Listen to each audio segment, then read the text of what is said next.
அருண் சாருக்கு இப்படி ஆனத்துக்கும் மேடத்துக்கும் எந்த சம்பந்தமும் இல்லை சார். அதை நிரூபிக்கிறதுக்கான ஆதாரம் இதுல இருக்கும்னு நினைக்கிறேன் சார். சார், இது அருண் சாரோட ஃபோன் தான். கீழே இருந்து நான் தான் எடுத்தேன். இதுல எந்த கால் வந்தாலும் ரெக்கார்ட் ஆகுற மாதிரி சார் இதுல செட் பண்ணி வச்சிருக்காரு. அதை கேட்டு பாத்தீங்கன்னா என்ன நடந்திருக்குன்னு உங்களுக்கு புரியும் சார்.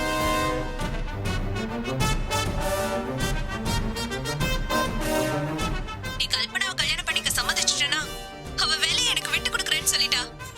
என்னால யாரையுமே கல்யாணம் பண்ணிக்க முடியாது. இந்த ஜென்மத்துல எனக்கு கல்யாணம் தேவையில்லை. போதுமா? என்னடா இப்படி எல்லாம் பேசுற? நான் உன் அக்காடா. எனக்காக இத கூட உன்னால செய்ய முடியாதா? ஏய், முடியாது வித்யா.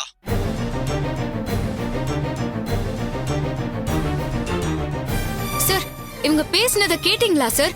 இவங்க எல்லாரோட சுயநலத்துக்காக பொண்டாட்டி நான் ஒருத்தி இருக்கும் போதே இன்னொரு கல்யாணத்தை பத்தி பேசிருக்காங்க.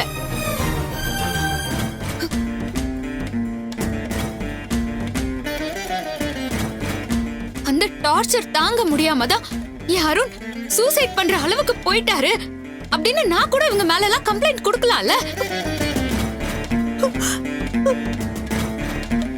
ஆனா நான் அப்படி செஞ்சா அப்புறம் இவங்களுக்கும் எனக்கும் எந்த வித்தியாசமும் இல்லாம போயிரும். ரொம்ப நல்லவ மாதிரி வேஷம் போடாத. நேரம் கிடைக்கும் போதெல்லாம் அருண் கிட்ட கல்யாணம் பண்ணிக்க சொல்லி நாங்க பேசிக்கிட்டு தான் இருக்கோம். அவனும் முடியாதுன்னு பதிலுக்கு சண்டை போட்டுட்டு தான் இருக்கான். நாங்க என்னமோ புதுசா இதை பத்தி பேசுற மாதிரியும் அந்த வேதனை தாங்காம அவன் தப்பான முடிவு எடுத்துட்டான்னு எங்க மேலேயே பழிய திருப்பி போடுறல்ல நீ. அவர் முடியாதுன்னு சொல்லியும் கேட்காம நீங்க அத பத்தியே பேசிக்கிட்டு இருந்தா அவர் அந்த முடிவுக்கு தான் போவார் அத்தை. ஹேய், அருண் தற்கொலை பண்ணிக்கணும்னு நினைக்கிறானா அதுக்கு காரணம் நாங்க கல்யாணத்தை பத்தி பேசினதுனால இல்ல. நீ இங்கே இருந்து அவன் நிம்மதியை கெடுக்கிறது தான் அவனுக்கு பெரிய தலைவலியா இருக்கு.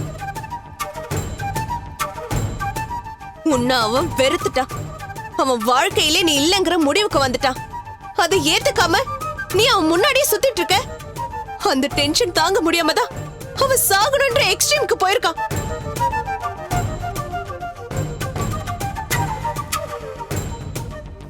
எப்படி பார்த்தாலும் அவனோட இந்த நிலைமைக்கு நீ தாண்டி காரணம். அவனுக்கு மட்டும் ஏதாவது ஆச்சு நாங்க யாருமே உன்னை சும்மா விட மாட்டோம். அதையே தான் நானும் சொல்றேன். விருப்பமே இல்லாத கல்யாணத்தை பத்தி திரும்ப திரும்ப பேசிதான் அருண் மனச நீங்க எல்லாரும் சேர்ந்து நோகடிச்சிருக்கீங்க. அவருக்கு மட்டும் ஏதாவது ஒண்ணு ஆச்சு அப்புறம் உங்க யாரையுமே நான் சும்மா விட மாட்டேன். உங்க சண்டை நிறுத்தவே மாட்டீங்களாமா? அருண் பொழைச்சு வரணும்னு நினைக்கிறத விட்டுட்டு உங்களுக்குள்ளேயே மாறி மாறி அடிச்சுக்கிறீங்க. அருண் ஏன் இப்படி செஞ்சாரு, அதுக்கு பின்னால இருக்கிறது யாருங்கிறத நாங்க என்கொயரி பண்ணிக்கிறோம். இது ஹாஸ்பிட்டலுங்கிறத எல்லாரும் ஞாபகம் வச்சுட்டு எல்லாரும் கொஞ்சம் அமைதியா இருங்க. டாக்டர், உங்ககிட்ட கொஞ்சம் டீட்டெயிலா பேசணும். ஒரு நிமிஷம் வாங்க. ஓகே, வாங்க. அருணை பார்க்கலாங்க. ரஞ்சிதா,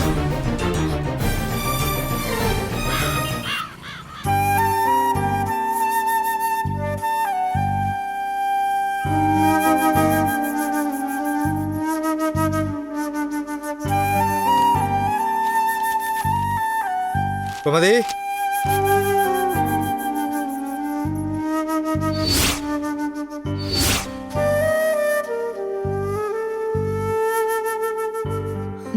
என்னங்க இந்தாங்க.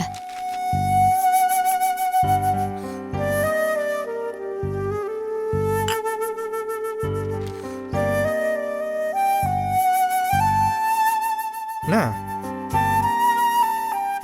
ஒரு விஷயம் தோணுதுங்க, சொல்லட்டுமாங்க? நாம மறுபடியும் திருச்சிக்கே போயிடலாமாங்க? என்ன திடீர்னு? ரஞ்சிதாவை விட்டு தள்ளி இருக்கிறதா நல்லதுன்னு எனக்கு தோணுது. பாவி, ரஞ்சிதாவோட எப்ப சேர போறோன்னு துடிச்சுக்கிட்டு இருக்கேன். நீ நிரந்தரமா பிரிச்சு கூட்டு போறதுல பிளான் பண்ணிட்டு இருக்க. ஏங்க அப்படி பாக்குறீங்க? இல்ல, ஏன் அப்படி சொல்றேன்னு யோசிக்கிறேன். கொஞ்ச நாளாவே என் மனசுல இதுதான் ஓடிட்டு இருக்குங்க. எனக்கு நீங்க வேணும். நாம நம்ம குழந்தையோட 100 வருஷம் சந்தோஷமா வாழணும். ரஞ்சிதாவால ஏதாவது பிரச்சனை வந்துருமோன்னு எனக்கு ரொம்ப பயமா இருக்குங்க. நம்ம உறவே வேணாம்னு சொல்லிட்டு ரஞ்சிதா ஒதுங்கி போயிட்டா. அவளால என்ன பிரச்சனை வந்துட போகுதுன்னு பயப்படுற? அவ ஒதுங்கி நிக்கிறதோட விட்டுட்டா பரவாயில்லங்க. சந்தர்ப்பம் கிடைக்கிறப்பெல்லாம் வார்த்தைகளால உங்களை காயப்படுத்திக்கிட்டே இருக்கா. அவ பிரச்சனைக்கெல்லாம் நீங்க தான் காரணம்னு நெருப்பு அள்ளி கொட்டுறா. அந்த வேதனையால தானே நீங்க தற்கொலை பண்ணிக்கிற அளவுக்கு போனீங்க. உங்களுக்கு வச்சிருந்த பாலை பாப்பா குடிச்சு சாகர நிலைமைக்கு போயிட்டா. ஐயோ, அத நினைச்சாலே மனசெல்லாம் பதறுதுங்க. எப்போ முடிஞ்சு போனது இப்போ எதுக்குமா பேசுற? அன்னைக்கு ஏதோ ஒரு வேகத்தில் முட்டாள்தனமாக முடிவை தொலைச்சிட்டேன். நான் எடுத்த முடிவு எப்போ நம்ம பொண்ணு உயிருக்கே ஆபத்தாக முடிஞ்சதோ அப்போவே என் புத்தி தெளிஞ்சிருச்சு கோமதி. சத்தியமா திரும்ப அந்த தப்பை நான் பண்ணவே மாட்டேன் கோமதி. நீ இனிமே அதை பற்றி பேச வேண்டாம். இல்லங்க, நாம இங்க இருந்தா தானே உங்களை அவ தேவையில்லாம வம்புக்கு இழுக்கிறா. நம்ம ஊருக்கு போயிட்டோம்னா இந்த பிரச்சனையே இல்லாம நம்ம நிம்மதியா இருக்கலாங்க. நம்ம நிம்மதிக்காகவா இல்லை ஏன் தொல்லை இல்லாமல் ரஞ்சிதா நிம்மதியாக இருக்கணுன்றதுக்காக சொல்கிறீங்க? ஐயோ, எங்க இப்படி பேசுறீங்க? ரஞ்சிதாவோட சந்தேகம் உன் மனசுலேயும் நுழைஞ்சிருச்சோன்னு தோணுது கோமதி. ஐயோ, அப்படியெல்லாம் எதுவுமே இல்லைங்க. ரஞ்சிதாவால உங்களுக்கு எந்த கஷ்டமும் வந்துடக்கூடாதுன்னு தாங்க சொல்றேன். என்ன கஷ்டம் வந்தாலும் பார்த்துக்கலாமா, நீ எதுவும் கவலைப்படாத. என் மனசு கேட்கலங்க. அது நான் எதுக்கு சொல்ல வரேன்னா, நான் சொல்கிறத பொறுமையாக கேளு. என்னை விட்டு போன கோச்சிங் வேலை இப்போதான் எனக்கு கிடச்சிருக்கு. இந்த சம்பளம், பேரு, புகழ் இது எதுவுமே திருச்சியில் கிடைக்காதுமா. சரி, என் கெரியரை விடு. நம்ம தர்ஷகுட்டி பற்றி யோசிச்சு பார்த்தியா? அவள் ரஞ்சிதா கூட ரொம்ப எமோஷனலாக அட்டாச் ஆயிருக்காமா. அவளை சித்திக்கிட்ட இருந்து மொத்தமாக பிரித்து கூப்பிட்டு போயிட்டு அவன் மனசு தாங்குமாம்மா.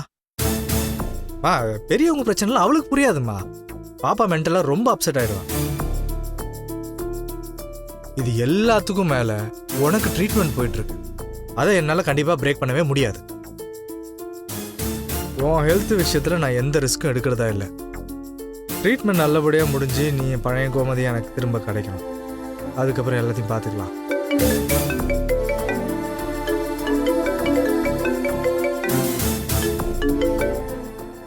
சொல்லுங்க சார், நான் வீட்டு ஹாஸ்பிட்டல்ல இருந்து பேசுறேன் சார். ஏன், என்னாச்சு? எனக்கு ஒன்றும் ஆகல சார். அருண் தான் விஷம் கலந்த காஃபியை குடிச்சிட்டு ஹாஸ்பிட்டல் அட்மிட் ஆயிருக்கான். ஐயோ, அருண் இப்போ எப்படி இருக்காரு? உயிர் கூட ஆபத்து இல்லையே? ட்ரீட்மெண்ட் போயிட்டு இருக்கு. டாக்டர் வேற எதுவுமே சொல்ல மாட்டாங்க சார். எனக்கு ரொம்ப பயமா இருக்கு சார். பயப்படாதீங்க, அருணுக்கு ஒன்றும் ஆகாது, சரியா? அம்மா, எப்படி இது நடந்துச்சு?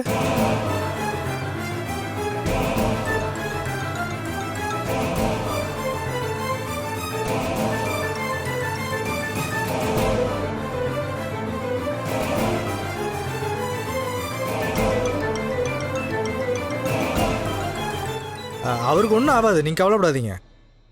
நீங்கள் தைரியமாக இருங்க. அண்ட் ஏதாவது ஹெல்ப் பண்ணால் எனக்கு கால் பண்ணுங்கள். Okay sir. எங்க அருணுக்கு என்னாச்சுங்க? அவர் உடம்புக்கு என்ன? அவரை பத்தி தானே நீங்க பேசிட்டு இருந்தீங்க. அருணுக்கு யாரோ விஷம் கலந்த காஃபி கொடுத்துருக்காங்கம்மா. என்னங்க சொல்றீங்க? யார் அப்படி செஞ்சது? தெரியலம்மா. அருண் ஆஃபீஸில் இருக்கிறப்போ காஃபி குடிச்சிருக்காரு. கொஞ்ச நேரத்தில் ரத்த வாந்தி எடுத்து மயங்கி விழுந்திருக்காரு. இந்த காஃபியில் ஏதோ விஷம் கலந்துருக்குன்னு டாக்டர் சொல்லியிருக்காராம். ஐயோ, அருண் இப்ப எப்படிங்க இருக்காரு? பயப்படுற மாதிரி எதுவும் இல்லைல்ல? இப்போதைக்கு ட்ரீட்மெண்ட் போயிட்டு இருக்காமா. ஆனால் டாக்டர் கன்ஃபார்மாக எதுவும் சொல்லியா. என்னங்க இது? கொஞ்ச நாள் முன்னாடி தான் ரஞ்சிதா திட்டான்னு நீங்க விஷம் குடிச்சு சாக போனீங்க. இப்பதான் அத பத்தி பேசிட்டு இருந்தோம். அதுக்குள்ள அருணுக்கும் யாரோ விஷம் கொடுத்துட்டாங்கன்னு சொல்றீங்க. நம்ம குடும்பத்துக்கு மட்டும் ஏங்க அப்படி எல்லாம் நடக்குது? நம்ம யாருமே நிம்மதியா இருக்க முடியாதாங்க. எனக்கு ஒன்றும் புரியலம்மா. நம்ம எல்லாருக்குமே நேரம் சரியில்லைன்னு தான் நினைக்கிறேன். ரஞ்சிதாவும் அங்கே தான் வேலை செய்கிறா. இவ்வளோ பெரிய விஷயம் நடந்திருக்கு. அருண் உயிருக்கே ஆபத்துன்ற நிலைமை வந்திருக்கு. உனக்கு அவ எதுவும் ஃபோன் பண்ணி சொல்லியா? அவ எங்க எனக்கு ஃபோன் பண்ணி சொல்ல போறா? என்னதான் திட்டினாலும் கோவப்பட்டாலும் அவ வாழ்க்கைய நினைச்சு என் மனசு தாங்க அடிச்சுக்குது. ஆனா அவளுக்கு கூட பிறந்தவன் நினைப்பே வர மாட்டேங்குதுங்க.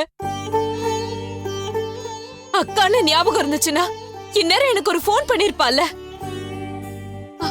அம்மா, உங்களுக்கு யாருங்க ஃபோன் பண்ணது? அருண் ஆஃபீஸில் எனக்கு தெரிஞ்சவர் ஒருத்தர் வேலை செய்கிறாருமா, அவர் தான் எனக்கு தகவல் சொன்னார். அருணால ரஞ்சிதாவுக்கு எந்த நல்லதுமே நடக்கலங்க. வீட்டை எதிர்த்துக்கிட்டு அவரால ரஞ்சிதாவோட வாழவும் முடியல. ஆனாலும் ரஞ்சிதா அவர் மேல உயிரா இருக்கா. அவரும் நல்ல மனுஷன் தாங்க. ஆனா உறுதியா ஒரு முடிவெடுக்க தெரியாம அல்லாடிக்கிட்டு இருக்காரு. அவருக்கு எதுவும் ஆயிடக்கூடாதுங்க. அவர் நல்லபடியா பொழைச்சு வரணும். அவருக்கு ஏதாவது ஆயிடுச்சுன்னா அப்புறம் ரஞ்சிதாவால தாங்கவே முடியாதுங்க. அவன் பொழைச்சிட்டா நான் தாங்க மாட்டேன். அங்கே அவன் சாகணும், இங்கே நீ சாகணும். அப்போதானடி நானும் ரஞ்சிதாவும் ஒன்று சேர முடியும். என்னங்க இவ்ளோ யோசிக்கிறீங்க? ரஞ்சிதா வாழ்க்கையில் திடீர்னு இப்படி ஒரு பிரச்சனை வந்திருக்கு பார்த்தியா? இந்த மாதிரி நேரத்தில் நம்ம அவ கூட இருக்கிறது தான் சரியாக இருக்கும்.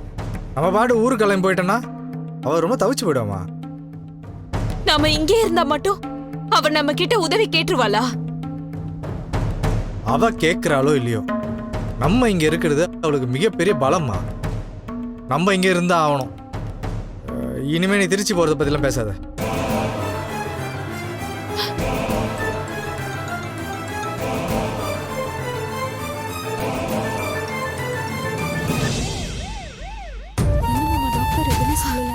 அழாத ரஞ்சிதா, அருணுக்கு ஒண்ணும் ஆகாது. நீ கவலைப்படாம இரு. ரொம்ப நேரம் ஆச்சு. டாக்டர் இப்ப வந்துருவாரு ரஞ்சிதா.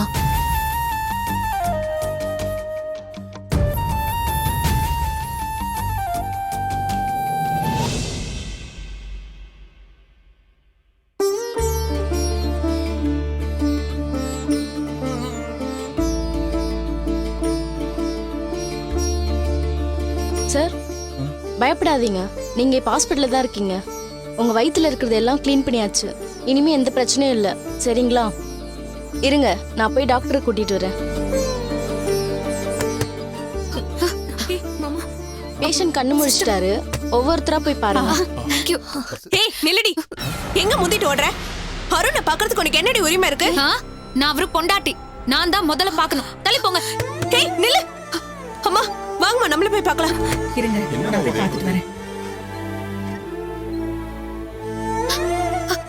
அருண், ரஞ்சிதா, நீங்க எப்படி இருக்கீங்க அருண்? பரவாயில்ல ரஞ்சிதா. தள்ளடி சும்மா. அம்மா வாங்கம்மா. ஐயோ அருண், நான் பயந்து போயிட்டேன் அருண். அம்மா அழாதீங்கம்மா, எனக்கு ஒன்றும் இல்லை, நான் நல்லாதாம்மா இருக்கேன். நீ ரத்த வாந்தி எடுத்துட்டு வாங்கிட்டேன்னு தெரிஞ்சதும் நான் ரொம்ப பயந்து போயிட்டேன்டா. உனக்காக நான் எல்லா பரிகாரமும் செஞ்சுட்டேன். அப்புறம் ஏன்டா இன்னும் சாமி உன்னை தண்டிக்கணும்? உனக்கு மட்டும் மேல மேல ஏன்டா கஷ்டத்தை கொடுக்கணும்? எனக்கு சாமி மேல இருக்கிற நம்பிக்கையே போயிடும் போல இருக்கு. அம்மா, இது சின்ன பிரச்சனை தாம்மா, அதுவும் இப்ப சரியாயிடுச்சு. நீங்க ஏமா அழுது அழுது உடம்புக்கு எடுத்துக்கிறீங்க? அம்மா கஷ்டப்படுற மாதிரி நீங்க ஏன் நடந்துக்கிட்டீங்க? நம்ம குடும்பத்துக்கு நீங்க தானே எல்லாமே. உங்களுக்கு ஒண்ணுன்னா எங்க யாராலையும் தாங்கிக்க முடியாதுன்னு உங்களுக்கு தெரியாதா? எல்லாம் தெரிஞ்சும் நீங்க ஏங்க இப்படி ஒரு முடிவு எடுத்தீங்க? நான் என்ன முடிவு எடுத்தேன்? கல்யாணம் பண்ணிக்கன்னு சொன்னா முடியாதுன்னு சண்டை போடுங்க. அதை விட்டுட்டு நீங்க ஏன் அருண் விஷத்தை சாப்பிட்டீங்க? நீங்க இப்படி ஒரு முடிவெடுப்பீங்கன்னு நான் கொஞ்சம் கூட நினைக்கவே இல்லை அருண். ரஞ்சிதா, என்ன பேசுற நீ? நான் விஷம் சாப்பிட்டேன்னு உனக்கு யாரு சொன்னா?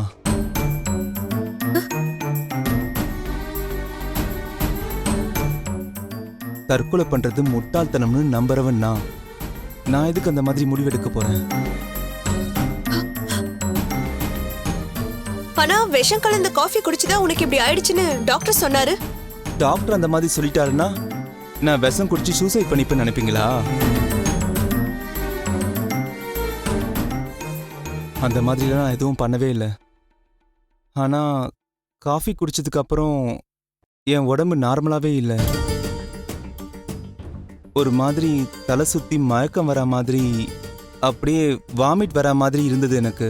கொஞ்ச நேரத்துக்கு அப்புறம் ரத்த வாந்தி எடுத்து மயங்கிட்டேன். ஒருவேளை நான் குடிச்ச காஃபில தான் பிரச்சனை இருக்குன்னு நினைக்கிறேன். அருண் சொன்னதை கேட்டல, கல்யாணம் பண்ணிக்கோ நான் தான் டார்ச்சர் பண்ணி இவனை சூசைட் வரைக்கும் கொண்டு வந்துட்டேன்னு என் மேல பழி போட்டல. இப்ப அவன் என்ன சொல்றான்? இவ ஏன் இப்படி பேசுறான்னு உங்களுக்கு புரியலையா அண்ணி?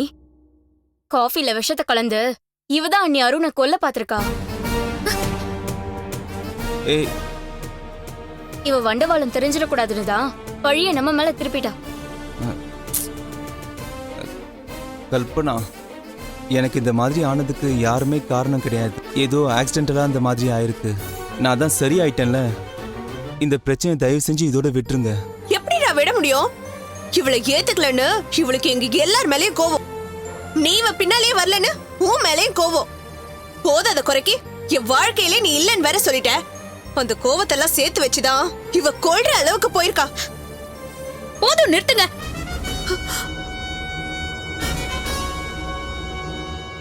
என் பொறுமைக்கும் ஒரு எல்லை இருக்கு.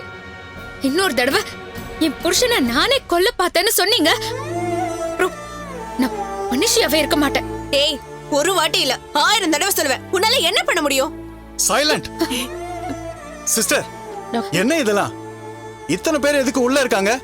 பேஷண்ட்டுக்கு இன்ஃபெக்ஷன் ஆகும் தெரியாது? சாரி டாக்டர், நான் ஒவ்வொருத்தரா தான் போய் பார்க்க சொன்னேன். உங்களை கூட்டிட்டு வரதுக்குள்ள இத்தனை பேர் உள்ள வந்துட்டாங்க. ஏமா, இது என்ன உங்க வீடு நினைச்சீங்களா? ஹாஸ்பிட்டல் இது. வெளியில போங்க. ஒரு நிமிஷம், பார்மசில போய் இந்த மெடிசன்லாம் வாங்கிட்டு வந்துருங்க. சரிங்க சிஸ்டர். போங்க. அருண், எப்படி இருக்கு இப்போ? இவனுக்கு கூட தெரியும் சார். சரி, ஓகே, கண்டுபிடிக்கிறோம். ரஞ்சிதா சார், அருண் கிட்ட இப்பதான் பேசினேன். அவரை விஷம் குடிச்சு சூசைட் பண்ணிக்க நினைக்கல. பரவாயில்ல. ரஞ்சிதா தான் அவரை கொல்றதுக்காக காஃபில விஷத்தை கலந்து அவருக்கு கொடுத்துருக்கா. இவளை இழுத்துட்டு போய் விசாரிக்கிற விதத்துல விசாரிச்சா என்ன நீ உண்மையை ஒத்துப்பா சார். இந்த பாருங்கம்மா, இந்த மாதிரி யாரு வேணாலும் யாரு மேலேயும் பழி போடலாம். அதை சீரியஸா எடுத்துட்டு எங்களால ப்ரொசீட் பண்ண முடியாது. இவங்க தான் இதை செஞ்சாங்கன்னு நம்புறதுக்கு மோட்டிவ் வேணும். அதை நிரூபிக்கிறதுக்கு ஆதாரம் வேணும். சார், நாங்க தான் முன்னாடியே சொன்னோமே, அருண் என்ன கல்யாணம் பண்ணிக்கிறதுக்கு கொஞ்சம் கொஞ்சமா தயாராயிட்டாரு. அதை இவங்களால ஏத்துக்க முடியல. அதனாலதான் சார் இப்படி பண்ணிருக்கா. சார், இவங்க என் மேல கம்ப்ளைண்ட் பண்றதுல கொஞ்சம் கூட அர்த்தமே இல்ல சார். அருணுக்கு வைஃப்னா அது நான் மட்டும்தான். என்னை ஏமாத்திட்டு அவர் இன்னொரு கல்யாணத்தை கண்டிப்பா பண்ணிக்க மாட்டாரு. அந்த நம்பிக்கை எனக்கு இருக்கிறப்போ நான் எப்படி சரி அருண் மேல கோவப்படுவேன்? இவ சொல்றத நம்பாதீங்க சார். இவ மேல இருந்த மயக்கத்துல அருண் முதல்ல அப்படி இருந்தாரு, ஆனா இப்ப மாறிட்டாரு. இல்ல சார், சூழ்நிலையை வச்சு இவங்க நல்லா கதை கட்டுறாங்க. ரஞ்சிதா மேல எந்த தப்பும் கிடையாது. இவளை பழி வாங்கணும், ஜெயிலுக்கு அனுப்பணும்ன்ற நோக்கத்தோட தான் இவ இப்படியெல்லாம் பேசிட்டு இருக்கா. ஆமா சார், நாங்களும் அருணோட சொந்தக்காரங்க தான். இந்த விஷயத்துல நாங்களும் ரஞ்சிதா பக்கம் தான் நிக்கிறோம்.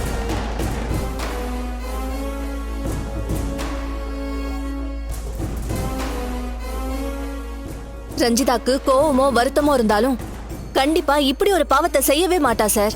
சார், இவங்க எல்லாருமே ரஞ்சிதாக்கு தான் சார் ஃபேவரா இருப்பாங்க. இவங்க பேச்செல்லாம் பெருசா எடுத்துக்காதீங்க சார். நாங்க சொல்றதுதான் உண்மை. ரஞ்சிதா மேல இமீடியட்டா ஆக்ஷன் எடுங்க சார். அக்கா, என்னக்கா இதெல்லாம்? கல்பனா ரஞ்சிதாவை பத்தி அபாண்டமா பேசிக்கிட்டு இருக்கா. நீ அமைதியா அப்படியே நின்னுட்டு இருக்க. இத பாருக்கா, உனக்கு ரஞ்சிதாவை பிடிக்காம இருக்கலாம், ஆனா அவன் நம்ம குடும்பத்துக்கு இந்த மாதிரி பாவமெல்லாம் செய்வாளா? தப்பே செய்யாதவ மேல எல்லா பழியும் தூக்கி அவன் மேல போறதெல்லாம் பாவம்க்கா.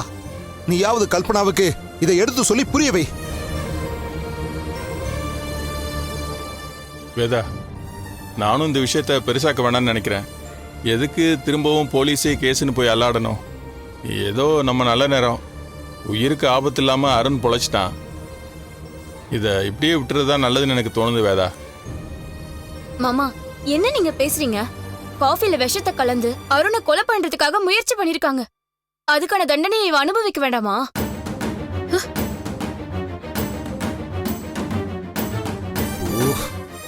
இத பாருமா, மேடம் தான் செஞ்சாங்க நீங்களா முடிவு பண்ணிக்கிட்டா எப்படிமா? அருண் குடிச்ச காஃபில தான் ஏதோ பிரச்சனை இருக்கு. அது எங்க ஆபீஸ்ல நடந்த விஷயம். அது என்ன ஏதுன்னு நாங்களும் விசாரிச்சு சொல்றோம். அதுக்காக எங்க மேடம் மேல பழிய போடுறதை எங்களால ஏத்துக்க முடியாது. சார், மத்தவங்க என்ன வேணா நினைச்சுக்கிட்டோம் சார். அருண் தான் என்னோட வாழ்க்கை. அவரை கல்யாணம் பண்ணிக்கிட்டு நான் சந்தோஷமா வாழணும்னு கனவு கண்டுட்டு இருக்கேன். அருணை கொண்டு என் கனவை அழிக்க பாக்குறா. என்னால இவளை மன்னிக்கவே முடியாது சார். இப்ப நீங்க என் கம்ப்ளைண்ட் எடுத்துக்கிட்டு ஆக்ஷன் எடுக்க போறீங்களா, இல்ல நான் கமிஷனர் கிட்ட போகட்டுமா? பாத்தீங்களா சார்? ஏமா அவசரப்படுறீங்க? இது மர்டர் அட்டெம்ப்ட் கேஸ். நீங்க நினைக்கிற வேகத்துக்கு ஆக்ஷன் எடுக்க முடியாது. ஹாஸ்பிட்டல்ல வச்சு என்னால டீட்டெயிலா விசாரிக்கவும் முடியாது. அதனால சம்பந்தப்பட்டவங்க எல்லாரும் ஸ்டேஷனுக்கு வாங்க. ஆபீஸ்ல என்ன நடந்துச்சு, நீங்க ஏன் அவங்க மேல சந்தேகப்படுறீங்க, அவங்க என்ன விளக்கம் சொல்றாங்கன்னு நான் எல்லா பக்கமும் விசாரிக்கணும். உங்க சந்தேகத்துல நியாயம் இருக்குன்னு நான் கன்வின்ஸ் ஆனாதான் என்னால கம்ப்ளைண்ட் எடுத்துக்க முடியும். பேஷண்ட்டுக்கு துணையா யாரையாவது இங்க விட்டுட்டு நீங்க எல்லாரும் ஸ்டேஷனுக்கு வாங்க. யோ, எல்லாரையும் கூட்டு வாயா. ஓகே சார், எல்லாரும் வாங்கப்பா.